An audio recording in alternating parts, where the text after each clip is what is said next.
चल रहा है, रेसलर हैं वो धरने पर बैठे हैं, लेकिन इसी कड़ी में हमारे साथ हैं सुप्रीम कोर्ट के वरिष्ठ एडवोकेट। आप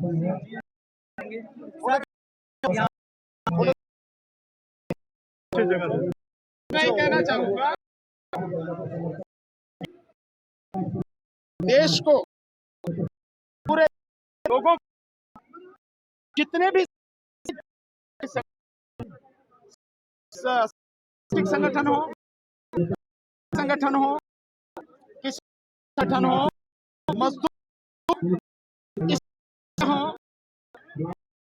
बेरोजगार हो, जो भी है, सबको इस आंदोलन में साथ,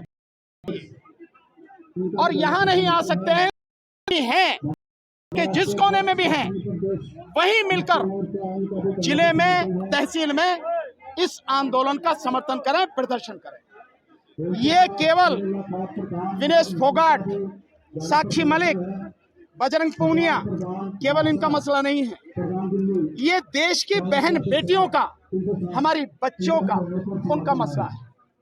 और मैं सिर्फ यही कह सकता हूं, आप कल्पना कीजिए कि इनके साथ में अगर ये हुआ है और इन्होंने हिम्मत करके आवाज उठाई है, ये अंतर्राष्ट्रीय स्तर पर देश का सम्मान बढ़ाती हैं, सर ऊंचा करती हैं, मेडल जीत के लाती हैं। आप इसकी कल्पना कीजिए कि विदेश में जहां भी, जिस भी खिलाड़ी ने हमारे ने गोल्ड मेडल जीता है, उसका झंडा, देश का झंडा ऊपर होता है और देश का राष्ट्रीय गान वहां बजाया जाता है। ये सम्मान देश को मिलता है और उस सम्मान को देने वाले ये बच्चे हैं। इनके साथ में ये हो रहा है, तो आप सोचिए कि दूर दराज के गांव में जो गरीब हैं, कमजोर लोग हैं, उन लोगों की, उन बच्चों की, उन बच्चियों की, बहन बेटियों की इज्जत आबरू के साथ में क्या खिलवाड़ है सर। ब्रजभूषण, अगर इन्होंने हिम्मत की है, उसके बावजूद भी कोई कानूनी कार्रवाई नहीं हो रही। एफआईआर भी सुप्रीम कोर्ट के आदेश के बाद हुई है, तो आप स्थिति की गंभीरता को समझ सकते हैं और आप समझ सकते हैं कि देश का प्रधानमंत्री किस तरह से गुंडों को बचा रहा है, अपराधियों को बचा रहा है, बेईमान और भ्रष्टाचारियों को संरक्षण दे रहा है। वो तो ये कह रहे हैं कि हमने कोई गुनाह नहीं किया है, अपराध नहीं किया है। अगर गुनाह नहीं किया है तो इस्तीफा दो, सरेंडर करो, इन्वेस्टिगेशन होने दो, दूध का दूध, पानी का पानी हो जाएगा। अगर तुम बेगुनाह हो, इन्वेस्टिगेशन में पता लग जाएगा। अभी से राजनीति क्यों कर रहे भाई? तो राजनीति तो यहाँ लोग कर रहे हैं, बता रहे हैं। यहाँ कोई राजनीति नहीं कर रहा। अगर अपने हक के लिए लड़ना, अन्याय के खिलाफ लड़ना, आवाज उठाना राजनीति है और इससे और भी ज्यादा को बगावत है, तो हम वाकई में राजनीति कर रहे हैं, हम बागी हैं। इससे किसी हम पे कोई फर्क नहीं पड़ता। सर, खाप पंचायत के सामने ब्रजभूषण सर झुका रहे हैं, कह रहे हैं कि बच्चों से गलती हो गई। ताऊ चाचा जो आ रहे हैं यहाँ पर, वो कम से कम कुछ समझदारी दिखाए। अच्छा, अभी भी ये कह रहा बच्चों से गलती हो गई? हाँ, मतलब इतनी बेशर्मी है कि अभी भी बच्चों की गलती बता रहा। ये बच्चों की गलती नहीं है, उसी की गलती है और उस जैसे कितने ही लोगों की गलती है। अगर वो बेगुनाह, फिर कह रहा हूँ, तो सरेंडर करे, इस्तीफा दे और कहे इन्वेस्टिगेशन में मैं पूरी। भूपेंद्र हुड्डा की चाल बता रहे हैं, दो ही आदमियों की चाल, औरों की नहीं बताई।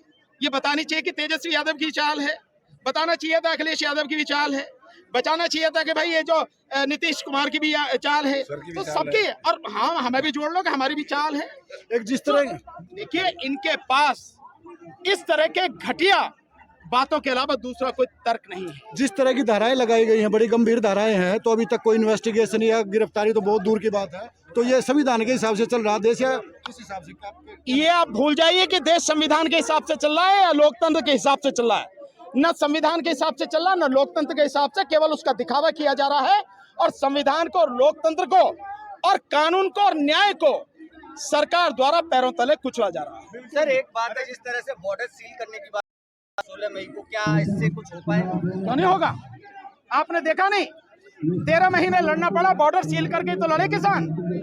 फिर भी मैं कह रहा हूँ, अभी जितनी जल्दी हो जाए, प्रधानमंत्री मान ले, बहुत अच्छी बात है, नहीं तो उसको बचाने के चक्कर में ये ना हो कि प्रधानमंत्री भी गद्दी चली जाए। ये भी हो सकता है।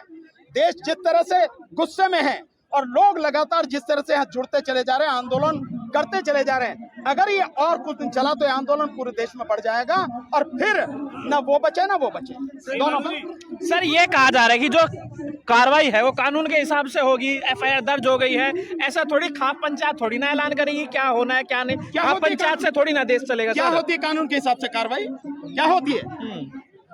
10 दिन हो गए एफआईआर हुए, इन्वेस्टिगेशन में एक शब्द भी नहीं जोड़ा गया अभी तक। ये होती है कानून के हिसाब से कार्रवाई?